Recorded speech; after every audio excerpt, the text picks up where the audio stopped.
Hello, welcome to Deakin's Virtual Open Day. My name is Chatu Ranavira. I'm thrilled to have you with us today in this Women in Information and Emerging Technology at Deakin information session. As we gather for this meeting, physically dispersed and virtually constructed, let us take a moment to reflect on the meaning of place, and in doing so, recognise the various traditional lands on which we do our business today. Deakin would like to acknowledge the traditional custodians of the lands on which our university campuses are based. The Wadawurrung people of the Kulin Nation, on whose country our Geelong campuses are located. The Wurundjeri people of the Kulin Nation, on whose country our Burwood campus is located. And the Peak Wurrung people of the Maar Nation, on whose country our Warrnambool campus is located. I myself am located on Wadawurrung country, and on behalf of us all, I pay our respects to all Aboriginal and Torres Strait Islanders, traditional custodians, elders and ancestors of all the lands from which you may be joining our gathering today. I express our gratitude for the care of country, which continues to sustain us as it has done for millennia.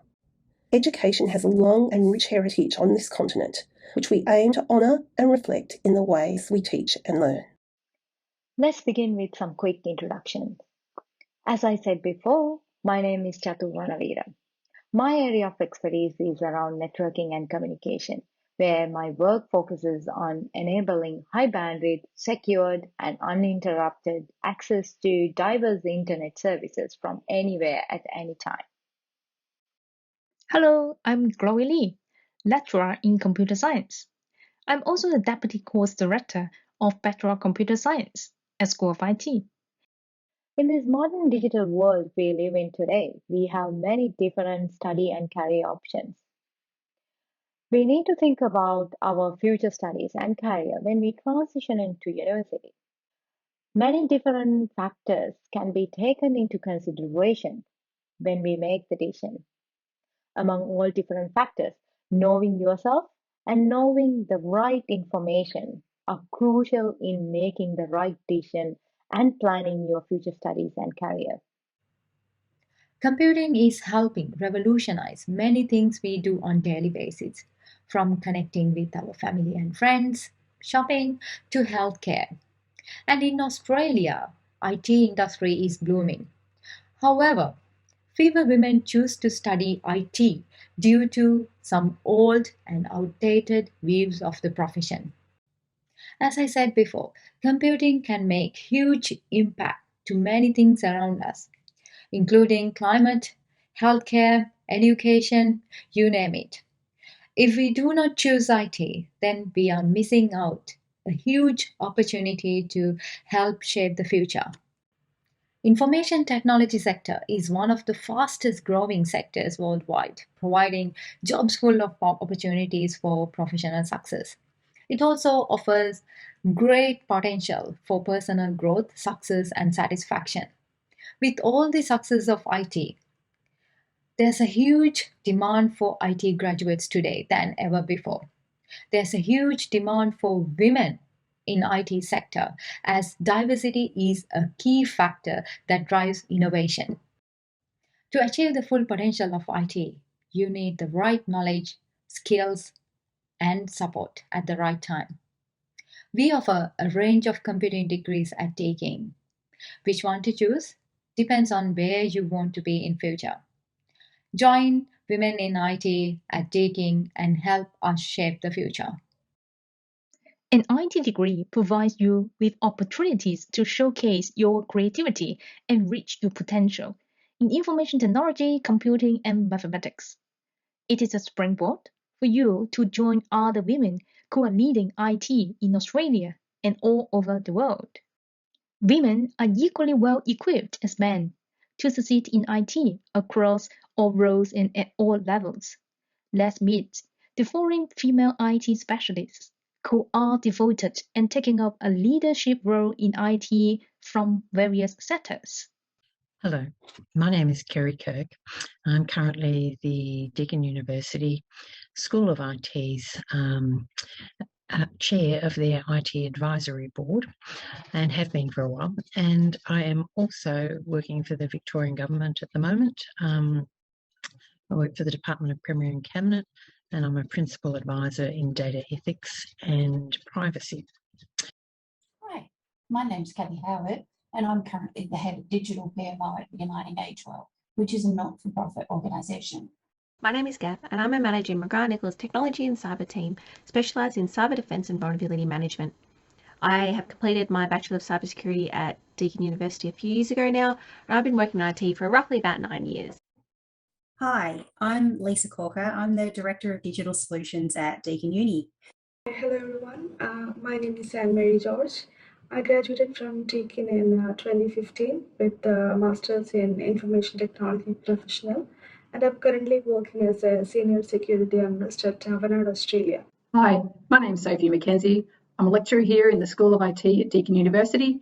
I've been here for 14 years and I'm also a mum of 2.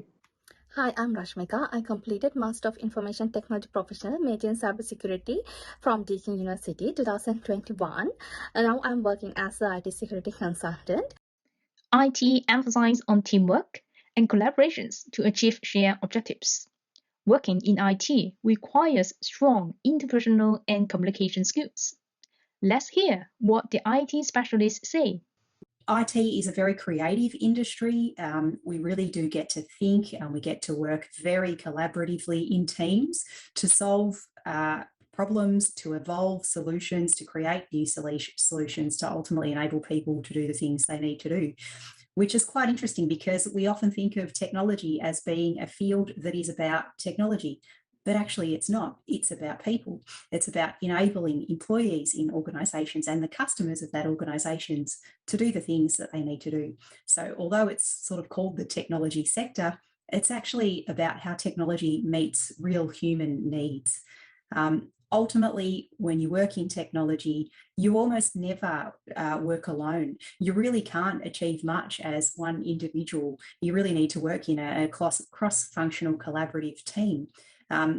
Those teams can often be very supportive. They're very fun places to be. You get to learn a lot about other people's skill sets and ultimately achieve together.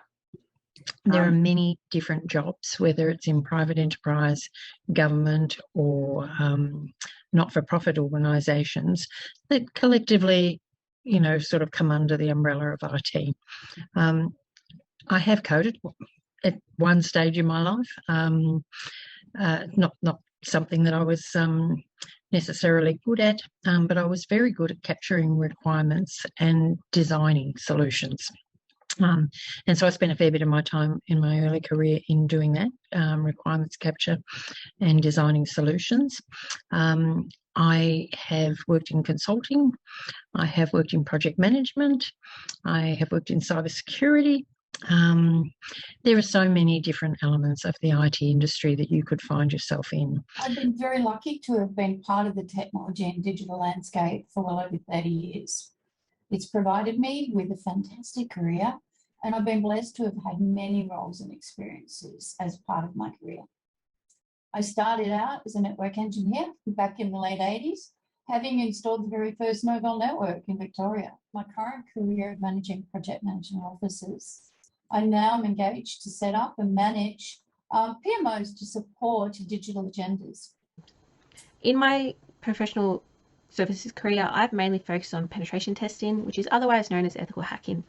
I work with my team to help organisations understand the vulnerabilities in their networks, computers, servers, systems, to help them fix these issues before a threat actor can exploit them and cause damage or steal data.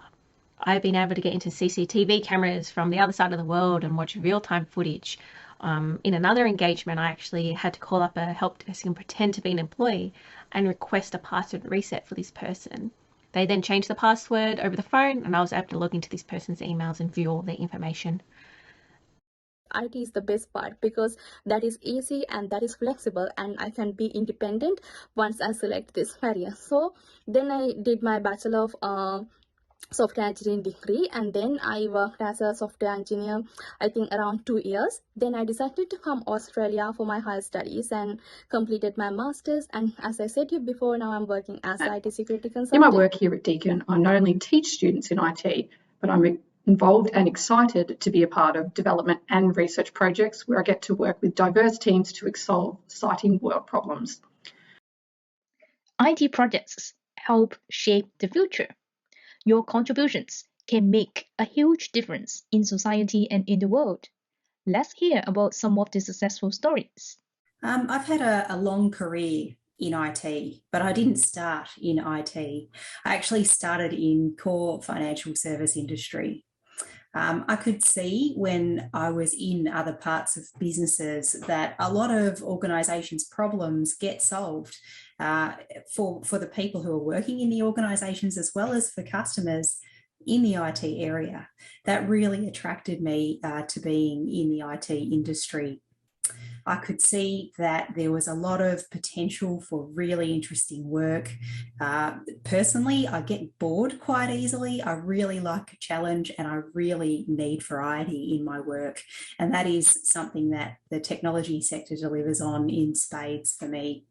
Cybersecurity, of course, whether or not it's studying or working in cyber, isn't just going to lead you down one route and that's it. There are a lot of different career opportunities for anyone in cyber, and you get to work with many different people at all levels. There have been a lot more women studying and leading careers in cybersecurity, which is fantastic. Working in IT, you will have many, many opportunities to diversify across various industries. And in today's world, this is even compounded further, I suppose, by the fact that we now are seeing IT broach the subject of climate change and environment sustainability, being used to track endangered species, being used to drones being used to deliver vaccines to places where doctors can't get into. It's a wonderful, wonderful environment to spend as your career in, and I commend it to you. In this presentation, we would like to show you how Deakin can be the right place to start your IT career. Let's look at different computing degrees we offer at Deakin. Computers are assisting humans to automate a range of tasks with the power of artificial intelligence. As an AI graduate, you will work alongside others, utilizing your knowledge and skills to harness the power of artificial intelligence, bringing new level of automation and intelligent assistance to computing at all levels. With the scope of the world's ambitions for computing, we need rigorous approaches to solving challenges of today and into the future. Computer science combines a scientific approach to problem solving with core computing and programming concepts. As a computer science graduate, you will work alongside others to create the algorithms and design right solutions to challenging problems. Computer systems are now embedded in our everyday life, from managing finances, distributing power, controlling traffic, to connecting you with your family, friends, and colleagues. Most of these computing systems use, store, and communicate sensitive data. There are some people who are looking to take advantages of these and looking to hack into these systems for profit or to cause disruption. Therefore, we need professionals with right skills and knowledge to protect our computer systems. As a cybersecurity graduate, you will work alongside others to help secure and operate these computer systems. The world is now full of data. Data is being constantly collected through computer systems that we use every single day. To use this data, we need professionals capable of discovering useful insights from the wealth of data available now. As a data science graduate, you will work alongside others to use your understanding of data to help inform and influence decision making. With all of these computing systems are integrated into our work and life, we need professionals who can help connect the dots. Professionals with broader understanding of computing and the skills to connect, manage, and lead projects. As an IT graduate, you will work alongside others to help the project progress and things get done. You will have the skills to work on the technical aspects of the project when needed, and also you will have the people skills to help manage and connect with others. Software systems need to be built and maintained. More and more aspects of our work and life are transformed. We need professionals capable of building software. As a software engineering graduate, you will work alongside others to build the next generation of software system. You will apply rigorous engineering practices to help ensure that the system is built in a way it achieves its goal. So that gives you a summary of different areas of computing offered at Deakin. We have separate videos for each of these courses. Please make sure to watch those videos for more details on career opportunities and course structures. Each course we looked at today is a great option. Which one to choose really depends on where you see yourself in the future. One last note, if you're not sure to choose the area of computing you want to study, you can start your journey with computer science or information technology, as these courses provide basic skills and knowledge in computing and different major study options that you can choose later. Now that you have seen different computing degree options, let's move on to check what some of our current female students thought about IT, computing in general, and their studies.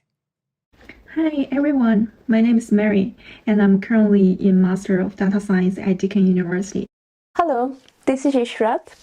I'm a student at Deakin University and I'm currently studying in Bachelor of IT with a cybersecurity major. Hi, my name is Molly Fernandez and I'm currently in my 4th year of a double Bachelor of Criminology and Cybersecurity, and I'm planning on completing my Masters in Cybersecurity next year. Hi, my name is Claudia Shelley Tam. I'm currently a Year 1 student studying cybersecurity at Deakin University. I am also a volunteer peer mentor at the university's IT Help Hub, where we help peers to navigate through an IT subject or topic when they need some extra help. Hello, my name is Cecilia Samet and I'm studying a Masters of Applied Artificial Intelligence at Deakin University. My biggest motivation of studying cybersecurity is that I believe everyone deserves a more secure cyber environment where people can enjoy and the businesses can prosper rather than stressed out by cyber crimes. So as a female student, I hope that more and more young women can also be motivated to study an ICT course and pursue a career in ICT industry, because I believe ICT is a very exciting area. We have seen it shaping our life dramatically in the past 4 decades, and it will continue shaping our life in the future, so we shouldn't miss it. As I have been working for more clients in my previous jobs with day-to-day analysis and operations by sort of traditional tools, I questioned myself that if I could do more to explore the potential of my clients or even my capabilities. This kind of thought sparks my interest in data science and brought me back to school. IT is a good thing, and I firmly believe that that is the number one tool that we have to change the world. And I know that sounds like a really big claim, but when you think about it, everything that we do these days has an IT component, whether it's in design or whether it's in the way people collaborate to build or make, or whether it is an actual piece of software that people interact with. This is an incredible opportunity for me to study something I'm genuinely interested about, genuinely passionate about, and something that I believe that I'll be able to make some positive changes in the world through that. When talking about ICT, most people tend to think about tech side of skills like programming, hardware development, network and system configurations, right? But ICT is much more than technical side of skills only. Tech is a very important part of ICT, but still it serves the ultimate goal of creating products that make everyone's life better. So it can't be just about tech.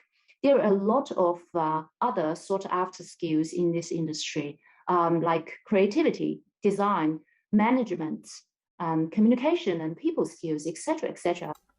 Unfortunately, a lot of people still believe that working in IT means sitting in a windowless room all day writing code. This could not be further from the truth. The real secret to a successful IT workforce is being able to work together to solve problems. A lot of people think that IT is all about coding, which is not necessarily true. if you're studying IT, you'll be doing a lot of coding, of course, but this is not the only way to get things done around here. I mean, we have to build infrastructures, we have to do risk analysis, there's a lot of documentation, there's a tons of testing done, and then someone has to make the protocols, and then there's leadership roles. There's so much more to it than what usually would people think about. I started my journey here since July 2021, and I do really enjoy my studying in such a warm and lovely atmosphere, especially being cared about as a woman in the STEM subject. And I also met a lot of empowering females here on variety occasions. Before entering Deakin, I have worked for different industries with academic background in business and finance. Throughout my degree, I've worked in teams numerous times, particularly in my 4th year where we undertake the capstone unit. Working in mock companies towards a common goal, this unit encapsulates the entire idea behind working within an IT field in the real world and being able to communicate effectively. I found that I have something to offer the teams that I interact with. I've found that even if I don't know the answers, sometimes just the questions that I ask are a little bit different to the kinds of questions that other people are asking, which at the end of the day, all we can do is offer our unique perspective on things as a human, as an individual. And the more perspectives we have, the more likely we are to cover all the things that need to be thought about, because things can get quite complex. So we need to make sure that we're focusing on the right things, and diversity helps us do that. Fortunately, I received 2 scholarships from Deakin University, and I feel like I have made one of the best choices ever since in my life. While being at Deakin, I've received multiple forms of support, including 2 scholarships. One was the Ford Australia Women in STEM Scholarship, which I received in my 3rd year. The other was a Deakin Scholarship for Excellence, which I received this year. The Ford Scholarship was not only financially beneficial, but it was also beneficial as Ford paired me with a mentor who was enormously helpful when I was applying for jobs and deciding what I wanted my next step to be in my career. I also had the opportunity to participate in some of Ford's cybersecurity awareness sessions, as well as the opportunity to meet with Ford's Chief Information Security Officer and pick his brain about how Ford deals with cybersecurity issues and their approaches. I've received 2 scholarships and had a financial gap program on my journey, which have really been integral to allowing me to do all the things that I do, and to do them in a way that I can put my all into it to work towards my goal of making a difference in the future. And this year, I participated in several great projects. One of them was a school academic challenge that is partnership with 2 local energy companies. Our task then was to detect electric vehicles charging on the network. And I'm also involved in a capstone project, which happens to be in the same sector, that aims to drive the increased adoption of EVs in Australia. By all the projects I have been experienced so far, even though I'm still a year away from graduating, I feel like I have started contributing to energy efficiency, and gradually I build up my sense of belongings to the IT sector. More importantly, many of the teammates I have been working with were great female mentors or students. They are contributing to the industry and continuously making positive impact and innovations to our society. I currently work for the Defence Science and Technology Group, where I'm supported throughout my degree and offered full-time work at the commencement of my university studies. I see it as a possibility to have wide impacts on the community. Working for Defence means working on real-life problems and enhancing Australia's defensive capability. Throughout my student journey, I have had many opportunities, all of which would not have been possible or available to me if I was not studying a STEM degree. I have undertaken multiple internships, one of which led to a job offer. I have also taken part in the ADF Cyber Gap program, which offers financial support as well as placement opportunities. I worked as an IT ambassador for Deakin, where we supported and mentored young high school girls interested in pursuing IT. It's been really fulfilling. Currently, I'm working on a software company which is based on Hawthorne, and they make softwares for student allocation, student management, for educational institute and stuff like that. I feel like each day in Deakin brings different challenges, and female staffs and students here are doing our best to motivate and inspire each other. And I'm so happy to see that our community has put the commitment to gender equality in practice and making more women like me who would like to embrace the technology and make a difference in the future. All these opportunities have been incredibly helpful in furthering my employability, as well as my confidence in my abilities as a woman in STEM. I highly encourage you to take every opportunity given to you, because you never know where it might lead. So if you have the love for tech, if you love technology, then there's nothing which is holding you back. The door is just right here and it's open, and all of us will all welcome you if you do, because we do need more people in this sector. It's time for girls to look into ICT courses, do some research to learn about how different courses can fit your interests and your dispositions. And this industry needs more women, and university ICT courses should have more girl students, because we bring values. We can bring our views and our diversified skills into this industry that eventually shape everyone's life in the future.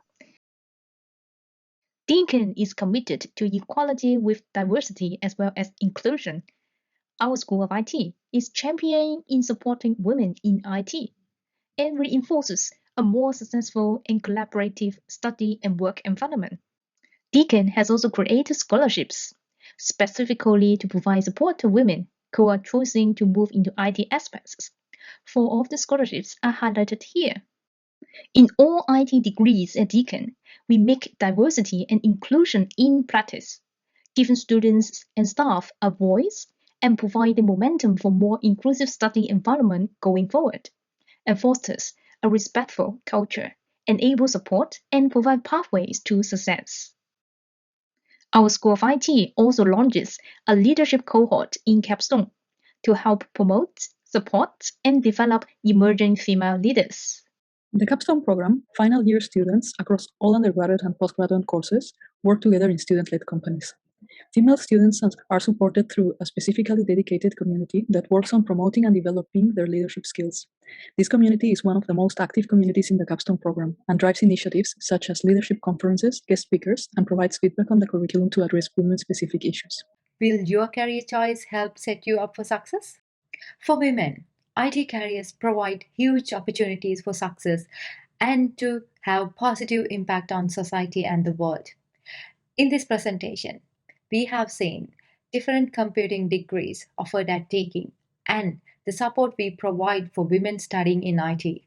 I hope you choose to study at Deakin and join the women in IT at Deakin to help us shape the future. You are at the right place at right time to gain the knowledge and skills to harness the power of IT and to make a positive impact in the world as an IT graduate, contributing to changes in the way we work and the way we live. I hope you join us in moving IT forward, studying computing at Deakin. Thanks to all for joining with us today. It's really great to see that so many of you are interested in women in information and emerging technology at Deakin. We encourage you to stick around for live Q&A session, which is about to kick off. You can send through your question by entering them into the panel on the right-hand side of your screen. If you need to head for another session, you can speak to our experts on the web chat at any time throughout the day. We hope you found this session valuable and that you have enjoyed your open day experience. Enjoy the rest of the day. Thank you. Hello and welcome to the Women in IT panel session of the Open Day. And my name is Julian and I will be the MC of the session, which means that I will be directing questions that come to us from you to our panel members. But I'm going to start by introducing all 3 panel members today.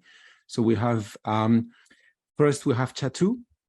She's a senior lecturer in network in computer networks in our school, the School of IT, and she's also an executive course director in information technology, where she provides strategic leadership management for postgraduate courses in IT.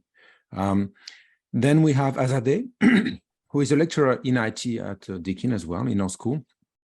Before joining, she was a postdoc at the University of Sydney, and she also got her PhD from RMIT. But before that, she also has 10 years of experience in the industry as a software engineer. So she's very experienced. Both Chatu and Azadeh are very experienced female IT professionals, which I hope you will find interesting. Azadeh is interested in also research. So she's doing research in crowdsourcing, AI, and mobile computing, and in particular mobile crowdsourcing.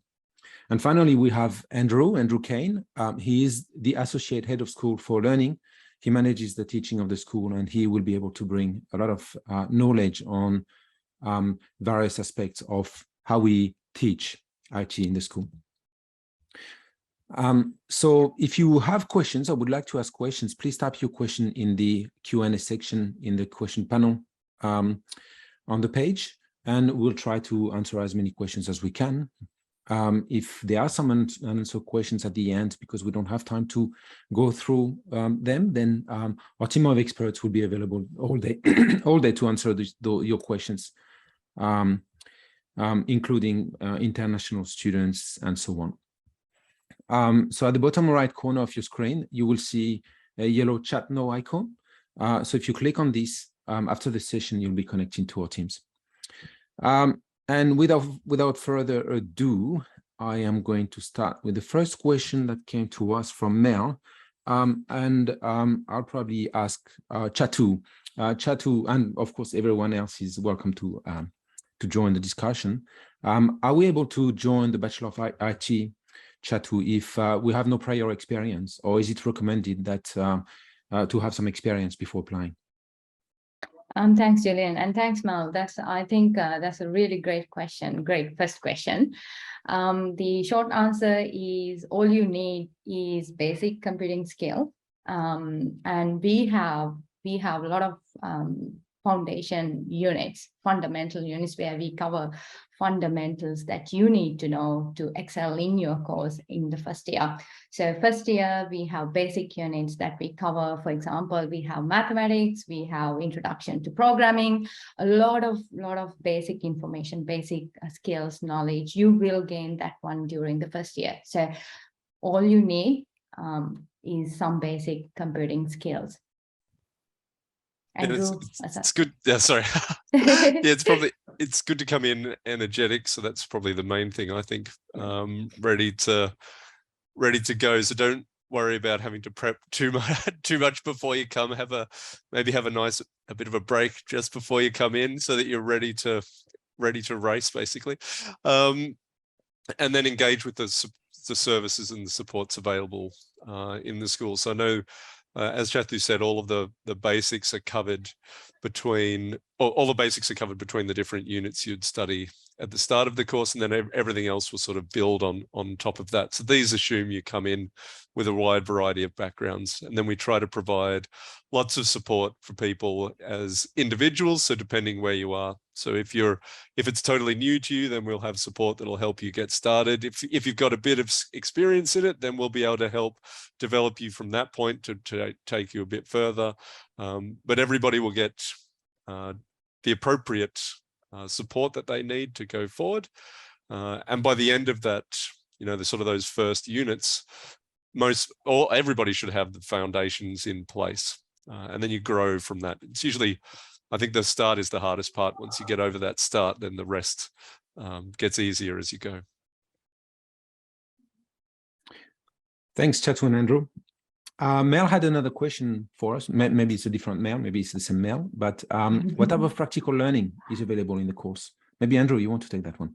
Yeah, that's a great question. So I think all of our units are really a combination of, or have a practical component to it. So a lot, and that could sound like a small thing, a large practical focus in each of the units. So each of them is a combination of some form of practical skills where you're applying the things that you're learning, but it's also the the theoretical background behind that. So a background of, the theoretical background to help you understand what you're doing, so that the practice is not just about, regurgitating some steps that somebody told you to regurgitate, but you thoughtfully applying the knowledge and skills that you've learned to different sort of practical problems. So you can see how what you're doing will apply, when you get out into industry. If I can add to that, actually, I think that also that practical component probably grows through the year. So in first year, this is really what Andrew was saying, and what Andrew and Chatu were saying. You start from the basics. So when somebody comes without any prior experience, we focus on the basics, and we really help them acquire those. So that means that there might not be a lot of practical learning straight away, but by third year, most of our units are really much more hands-on, and then that's where practical learning really, this is where you start applying all this theoretical learning that you've done in the first few years. Yeah, just want to highlight the fact that it's not just the practicals, in the sense we do some practicals related to all the things we are learning in the unit, but all the practicals we are doing is industrial, and we are using industry relevant tools. For example, I'm teaching computer networks, and in computer networks, we use all different tools like Cisco Packet Tracer, and then different network analyzers. Like you get to apply your knowledge that you learn in the unit, and you use industry relevant tools in your practical classes to enhance your knowledge and also give you some experience. It's a kind of real world experience, because we are analyzing real data, etc. So you will start doing, we have practicals from year one, but you will start using those tools and doing more hands-on practicals, mostly from I think the second year onwards. First year also, we introduced some tools there in all our courses, not just one. At the end of the day, I suppose that our goal is to graduate you with to be ready for the industry, and without any practical experience, you won't be ready for the industry. So of course we have to include that in our coursework. This is very important, and we won't be able to cover everything in 3 years, because the IT industry is a very wide industry that has very wide types of demands. It's problem solving, essentially. You're solving real problems. But we give you the tools to be able to acquire. It's about learning, but it's also being able to learn new things as you go. This is very important in IT, because it's an industry that changes so quickly. That's where I think the combination of the theoretical understanding and the practical skills comes in. So you're learning about how to do it more broadly rather than just one particular tool. So while we're learning, so introduction to programming is very practical. Week one, day one, you'll be doing programming. We're not just going to talk to you about programming and have you read about programming. You're going to be reading about it, but then also doing it. And then those skills you'll build up, but we'll be using sort of one programming language in the unit. Actually, I think we use a couple over as you go through, just to see this exact point that I'm trying to make. But what you'll get out of that will be the skills to learn how to program in any language. So you'll know the fundamentals of how programming works. And then you'll have to pick up other languages, which we do by the end of the first, your first programming unit. You start then looking at, well, I learned about programming using this one language, but have a look at this other language, and you'll see, look, it's almost the same. And so you get the idea. You're learning much more than just one sort of set of tools. And there are a lot of support available to pick up. Like if you ask, let's say you learn one language as Andrew said, in introduction to programming, and then you want to use another language in another unit which you haven't learned before, but you got the basic skills to quickly understand the basic concepts in that language, and also the support. If you are stuck, then there are a lot of places where you can go and get the support that you need. And I think that it's not about just learning a language or a technology. It's about learning other skills. For example, being a good communicator or working as a team. those skills that are really important as well, in addition to the technical skills, and we will teach you in the first year. I think that those skills are necessary to learn. Yeah, I think that's always the challenge, isn't there? There's so much, so much we could do. But yeah, so the first year's really gives you a solid foundation, which then we build upon in second year to expand you out, and then third year is where it sort of all comes back together. And I often think, as I said earlier, the start is the hardest. So you sort of learn the least at the start in a way, but it sets you up as a foundation, and then really accelerates sort of in second year, where you've got all of the foundations in place, and now you can start to pick up all of these industry skills. And we have a greater emphasis there on the teamwork and the collaboration, communication skills. And then it's really just going for it on your own. As a third year, you should be, more or less equipped to learn anything, and then we can give you some advanced units, some advanced skills. You do a showcase through the capstone program where you demonstrate what it is you've achieved across your whole course, and then you graduate out into industry. Or if there are 4-year course options where we then look at honing the research skills, which is really not just about learning known things, but learning unknown things. So how do we do research to find out things that we as in the world, the community doesn't know? How do we find these new things out so that we can become, that's really the pathway where we can go on a pathway through to things like PhD research, which is really about advancing the state of knowledge.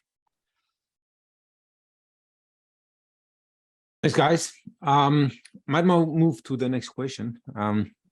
Because we've got a few questions actually in the chat, which is lovely. We have Deepika asking how challenging it is to secure a job after a master's degree, even if you have prior work experience. Maybe Azadeh, you can talk about this. Yes, that's a good question, Deepika. I think that it's not challenging because we have a lot of opportunities for as graduate positions, and we have a lot of opportunities now for all women and men after your graduation, especially in the tech industry. But it depends on your skill set. If you have past experiences, it would be maybe easier.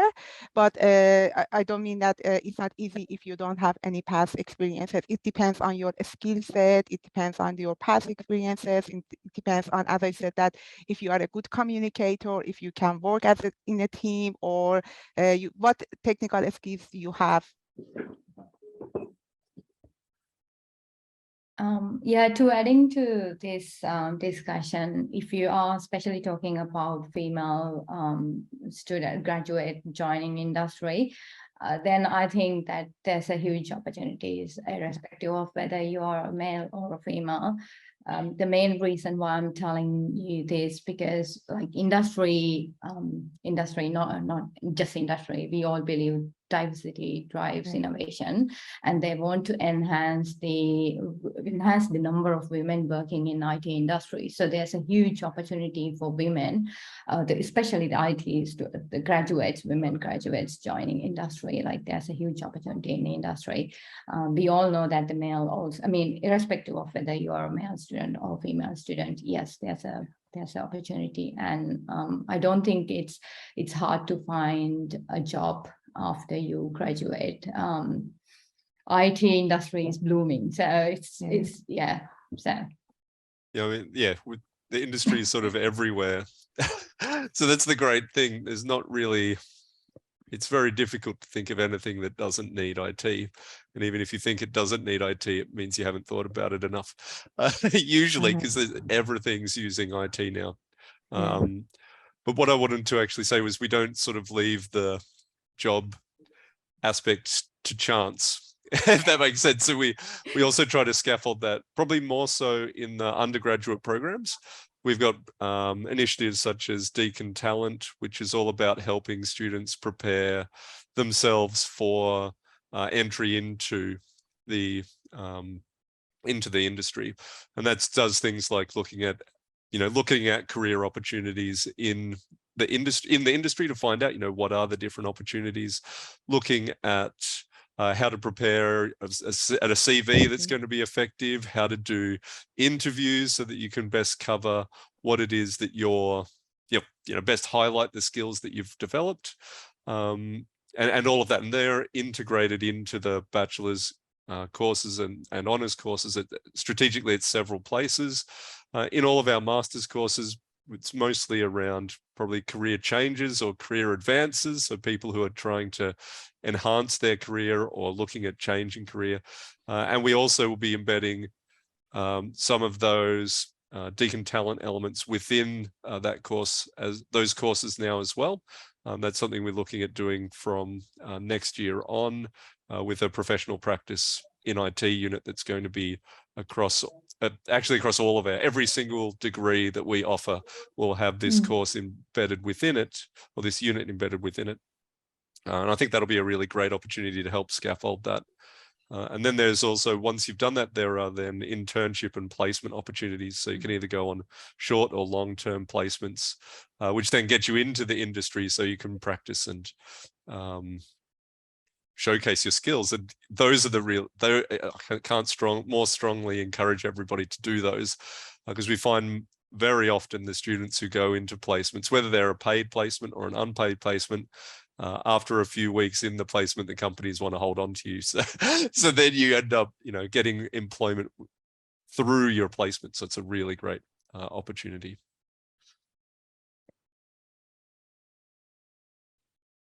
I'm going to move to our next question. Our next question is for female students. Can female students find female academic mentors to get some advice on how to study, the goals, the interests, and so on? And are there mentorship programs offered by SIT? Chatu, do you want to answer that? Yes, so School of IT, we have several cohorts. Cohorts mean like basically communities. Community consists of students plus the academics, right? So we are organizing, one of those cohorts is women studying in IT, not just women studying in IT, women working in IT. So we got female students, we have female academics in that cohort where you can engage with female academics, and you can share if you have any concern, you can share your concerns with us. And if you need any guidance, then it's kind of a platform for you to get some mentoring from female academics within the school. And I also want to mention, we got some scholarship, especially for women studying in IT. And these scholarships, it's not just the scholarship. We provide mentoring along with this scholarship. So you will get a female academic mentor along with those scholarships. So there are a couple of ways that you can have mentor from School of IT, especially a female academic mentor for your with your studies. Yeah, and I think the communities we shouldn't downplay the value of peer support as well. So the mentoring's great, but the peer support adds another dimension. So that's really where you can help support each other in terms of the female students in the school. There are other communities that we have as well. So all students get to participate in different communities that they want to identify with. But particularly in relation to female participation in IT, that's one place that we're putting in, or one mechanism we're putting in, as Chathu said. I might add that you would also be meeting female academics almost every trimester. You will have usually some units that are taught by female academics, so you don't have to actually look for a female academic mentor if you need one, or if you want one, or if you don't want, if you want one. You're going to be mentored by academics in general, because this is what we do, we teach, but you also will meet female academics throughout your degree, from the first trimester all the way to the last one.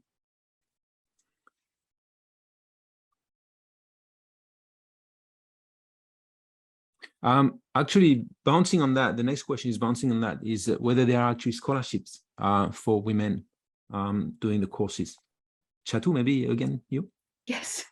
Yeah, there are scholarships. Well, I want to highlight this. If you haven't watched the video,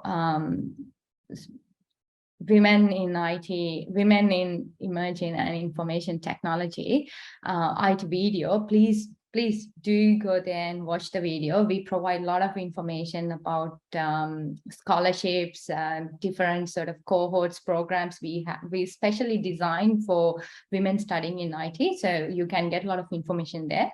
To answer your question, yes, we do have scholarships available for women studying in IT. Some examples are for Australian Women in STEM Scholarship. Then we have Helen McPherson and Smith Trust, and all the scholarships are available in the website as well. We got 4 special scholarships for women studying in IT. And on top of that, we have a lot of other scholarships for in general, like anyone can apply. We have scholarships for undergrads, we have scholarships for postgrads. Okay, I'm conscious we've got time is going. We've got about 8 minutes to go, and we've got a couple more questions at least to go through. So maybe I might move on to the next one, which is from Mel again. What is the main difference between the Bachelor of IT and the Bachelor of Computer Science? Maybe Andrew, that's for you, this one. Good question. Okay, so maybe we can broaden it out when we discuss to different courses as well for other people. The Bachelor of IT and the Bachelor of Computer Science are both relatively general courses. So they're a general course with the option to do majors or minors within the course. So majors and minors give you a way of having a coherent set of options that enhance the core of the course. Now, Bachelor of Computer Science, I think of probably as our center course for the school. So its focus is around a scientific approach to solving problems in IT. So it's about understanding systematic ways of solving problems, bringing computing together in terms of solving those problems, coming up with sort of the bespoke solutions for the problem. So we've got this particular problem. This is a bit that's challenging. Let's design that component of it. So that's really the focus of the computer science course.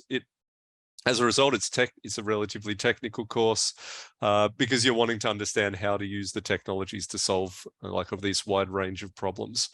The BIT then is a bit less technical course. It's less technically focused. It's more around understanding IT in a sort of a bigger picture, the context of where IT fits, and then trying to get the people understanding the context and then finding or connecting with the people in order to get things done. So the way I see an IT person is a person who helps us get things done. Computer scientist is somebody who helps us solve a particular problem. We need all of these different people to help us participate or help us create solutions in the IT industry. I'd suggest watching, so for each of the courses, we actually had a separate video, and each of the videos will try to give you a sort of an understanding of the focus of each of the courses. So it'd be worth watching that one. And we had an earlier presentation this morning. There's a video available for that gives you a quick snapshot of all of the different courses. So if you weren't sure, it'd be good to have a look at that first video where you can go through all of the courses and then maybe pick the ones that sound more interesting to you and have a look at those. You might want to, Andrew, might want to also talk about the Bachelor of Software Engineering, which might also, not everyone is clear what's the difference between software engineering and computer science. So computer science, as I said, was using the scientific approach to solve a particular problem, whereas software engineering is really about building bigger systems to make sure that they function appropriately. So it would be about understanding all of the requirements, putting processes in place to make sure that the right solution was built, evaluating the solution. So it brings in a whole lot of quality aspects across that as well. The software engineering course is a 4-year course as well. So that has that sort of that research component added onto the end of it, because it is a engineering accredited course in this case. We also have AI and data science. So AI is looking at using artificial intelligence to automate things. Data science is looking at how we could use computing to extract information from all of this data that we're generating. Cybersecurity is really about protecting the things that we've got. And then we've got majors and minors that we could add, you know, between these if you're interested in mixing together things together. Yeah, I mean, the degree is a package. There's electives, there's a lot of that you add to your CV. Like Azadeh said, you know, there are communication skills. There's, in general, IT is about solving problems, in computer science especially, but not just, it's about solving problems. And so what you're bringing is a degree in a certain discipline, but you're also bringing some experience, you're bringing some skills, additional skills, and all of that is a package that that then you present to future employers. And the jobs are, there's quite a diversity of jobs in the industry. I think I might follow up on that, because there's really a follow-up question here. Is what if we're not sure? So suppose I'm not sure whether I want to do computer science or artificial intelligence or maybe IT. Can I change my mind? Who wants to answer this one? I'm happy to, but I feel like I've talked too much. Maybe Azadeh, you want to? I think that you can change your mind. You can.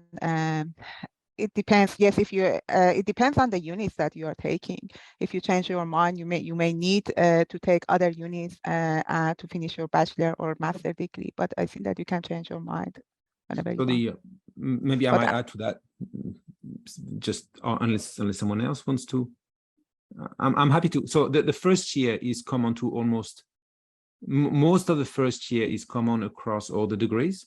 So if you're not sure, then almost every degree will have an intro to programming. The introduction to programming unit will have a math unit, will have all those units are common across the degrees, because like Andrew said at the beginning, this is where you get the basics that gets you started. As you specialize more and more, as you go more and more to second and third year, then that's when you start specializing.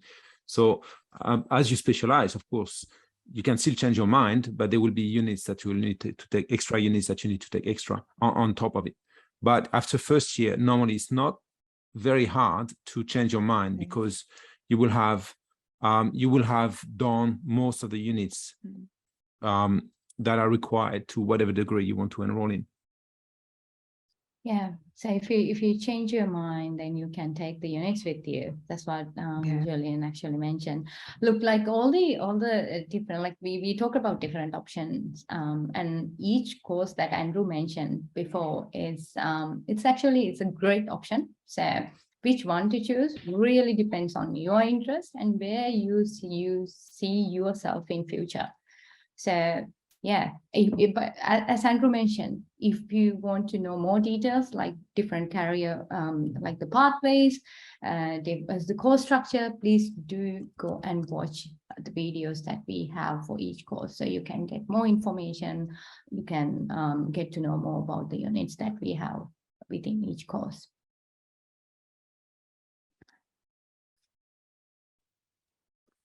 I might squeeze in one very quick question at the end, because we're almost at the end of our session, but there's an interesting question here. Somebody's asking if there's any particular study area in IT which is more popular, which is more likely to get you a job.